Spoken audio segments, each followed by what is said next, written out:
Moin, ich bin Ute und Blierstöp und heute wird wie Grießpudding mit Kirschsuppe kochen. Oh, moin, und ich bin Lynn, ich komme mit Jörg von Achadik. Und für den Grießpudding braucht wir natürlich Grieß. Der ist hier.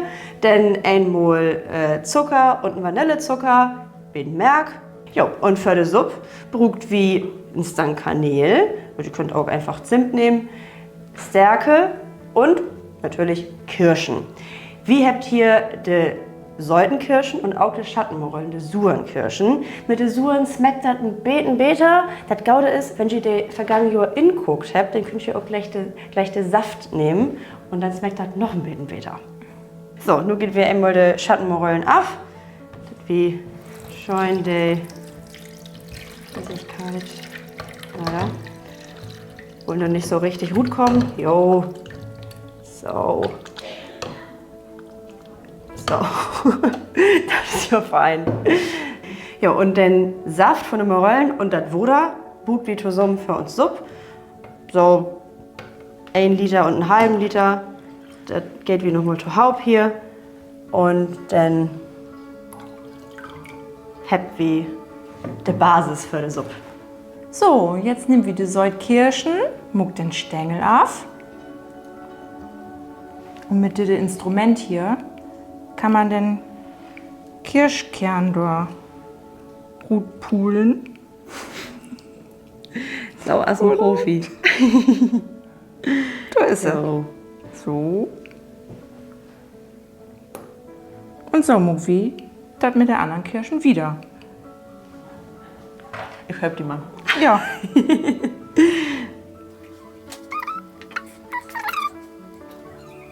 Ach, guck mal, wenn man ein paar muckt hat, dann flutscht das manchmal auch schon ein bisschen.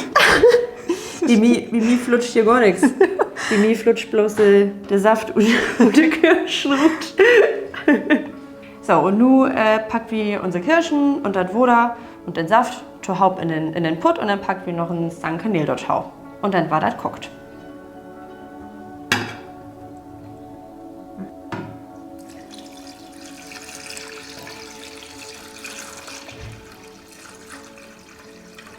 Schöne Farbe. Mhm. So, und So, nun nehmt wir den ganzen Pott mit den Kirschen und der Flüssigkeit, stellt das auf den Herd, kocht das ab und lässt das dann noch 3 Minuten wieder brutzeln. Und damit das noch richtig säut und lecker schmeckt, packen wir dann nur noch ein bisschen Vanillezucker und ein bisschen Zucker rein.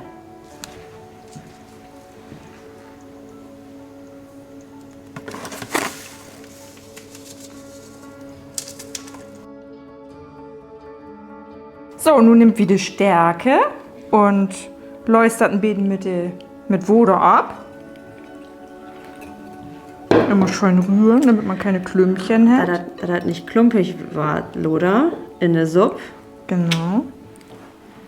Das ist ein Gaudentrick. So, jetzt ist das schön glatt rührt und damit dickt wie denn die Kirschensuppe ein bisschen an. Die Surenkirschen, die sind ja allgar. Die mit nur bloß noch ein bisschen hit waren, die packt wie in den Pott drin und achteran dickt wie das Ganze mit Stärkemehl an.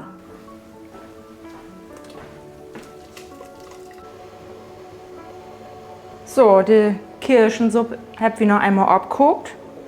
Dann stellt wie so rinne, nimmt das abgeläuste Stärkemehl und damit dickt wie jetzt die Suppe einfach noch mal an. Dann ist das alles ein bisschen sämiger. Und dann guckt wie das noch einmal ab und dann ist uns Kirschensuppe fertig. Noch mal abschmecken, ob noch was fehlt. Gut? Ja.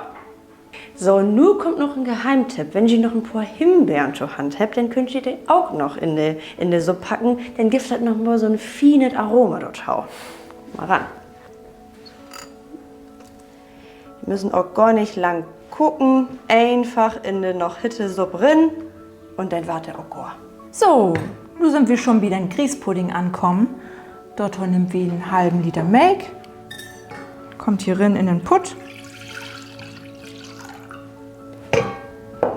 Zusammen mit dem Zucker.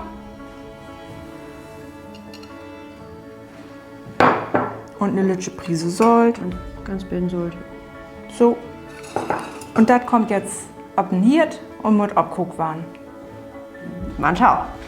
So, nun habt ihr den Make abgekocht und jetzt muss die Grieß drin. Kann ich Da gleich- kannst du mal morgen. Einmal rin. Jo. Jo. Einmal rin, du. So, einmal kräftig wieder rühren und dann muss das quellen. Und noch einmal wieder abgucken.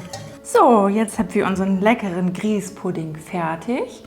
Man kann den Sau anrichten mit lütsche Portionen Suppe dabei.